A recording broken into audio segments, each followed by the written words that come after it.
পাওয়ার প্লেতে হতাশ, ২ উইকেটে হারিয়ে মাত্র ২১ রান তুলতে পেরেছিল সিলেট স্ট্রাইকার্স।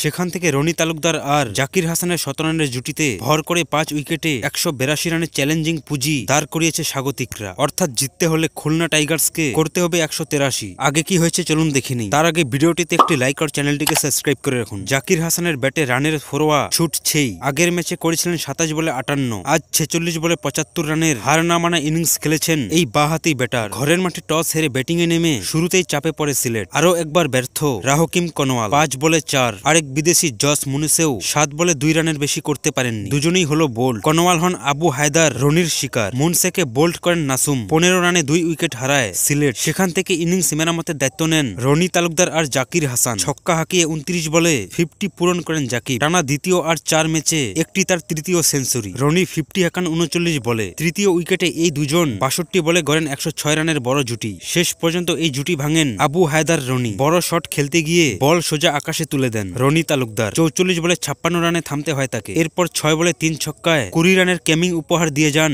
অ্যারন জোস। জিয়াউর রহমানের বলে শূন্যে লাফিয়ে দুর্দান্ত এক ক্যাচ নেন উইকেট রক্ষক মহিদুল অঙ্কন। জিয়া তার পরের বলেই জাকের আলীকে শূন্যতে ফেরান। দুর্ভাগ্যজনকভাবে বল ব্যাটে লেগে গড়িয়ে লেগে স্ট্যাম্পে আঘাত করেন। তবে জাকির হাসান ঝড় তুলে গেছেন ইনিংসের শেষ পর্যন্ত। ৪৬ বলে ৭৫ রানের ইনিংসে ৪-এর দ্বিগুণ ছক্কা, ৩টি ৪, ৬টি ছক্কা হাঁকিয়েছেন তিনি। আরিফুল ইসলাম অপরাজিত ছিলেন ১৩ বলে ২১ রানে। খুলনার দুই পেসার জিয়াউর রহমান আর আবু হায়দার রনি নিয়েছেন ২টি করে উইকেট।